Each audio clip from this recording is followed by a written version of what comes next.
If you're kind, creative, generous, and still broke, that's not noble. That's a system that taught you to stay small. So let's break that together. If you've ever felt guilty for wanting more, then this video is for you. The world needs more money in the hands of people who lead with love, integrity, and vision. People like you, people like me. Let's talk about why your abundance is not just allowed, it's needed. I'm Anne-Claire. I will be today your coach and your mentor. Your coach because I have powerful questions for you to find your own answers. I think you are immensely capable of shifting your reality. And mentor because I have walked the path and made a lot of money the past decade. So I have some questions for you. When did you first learn that wanting more was wrong? And how would you show up differently in your life if you believed that your abundance was a service to the world? Who around you benefits when you are fully resourced? Let's dive deeper. Why we feel bad for wanting more. We were raised on ideas like rich people are greedy, it's selfish to want a lot of money, it's dangerous because money is dirty. So we shrink, we stay broke, we undercharge, we deem. But what if the most dangerous thing is actually that good people stay small? Maybe just like me, you understood implicitly that you getting rich was taking money from someone else. But is that true? Did you ever question that thought? Just like when we were given on the table a full plate of food and that our parents were saying, you must eat because there is someone across the world that doesn't have enough to eat, so you must finish your plate. But does that mean that you as a child finishing your plate would avoid someone else suffering across the world? It is not. This is two different thoughts.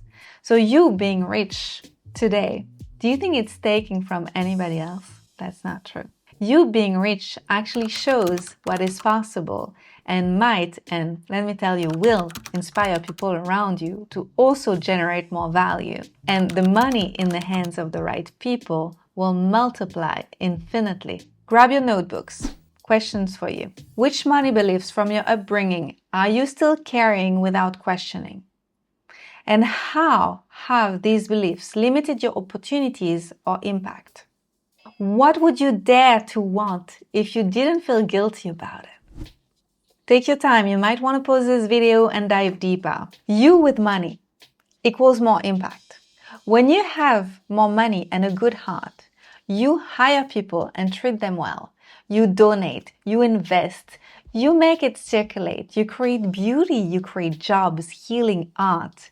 You take care of yourself and stop burning out, so you have more to give. You stop surviving and you start creating from overflow. You being rich doesn't take from the rest of the world. It restores it. It regenerates it. So how would you amplify your generosity if you had 10 times more resources, 100 times, 1,000 times? And where in your life are you currently creating from scarcity rather than from overflow? And if you really trusted money to support you, what bigger vision would you pursue right now? What if money wants to work with you? What if money is a neutral tool just waiting for someone like you to just pick it up?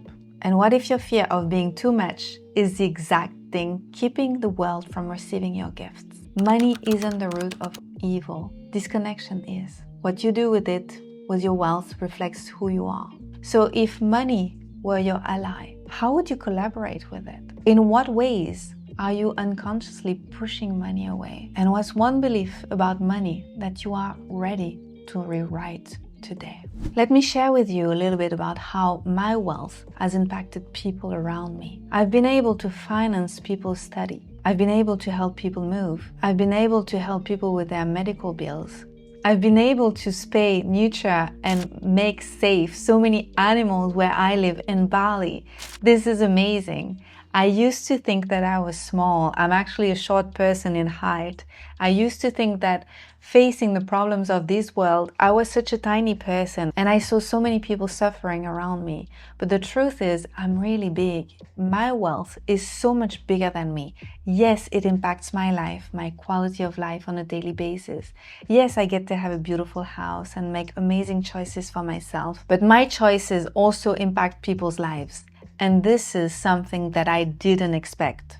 And quite often, we ask ourselves, Who am I to do this or that? But I want to ask you today, who are you to not create wealth and impact the world to the next level? Let that sink in.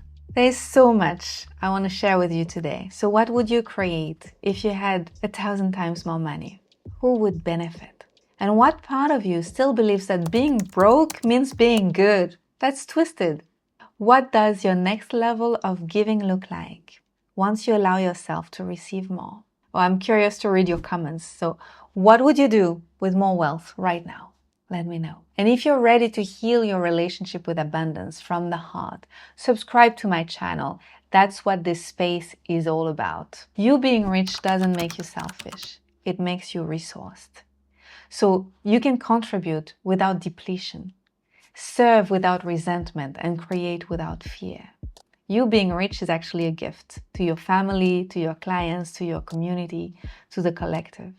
So it's time to stop apologizing for wanting more and start embodying what's possible. Some final questions for you. What does embodying what's possible look like in your daily actions? And how will you know that you're creating from a place of abundance instead of from fear? And what's the first courageous money decision you can make today?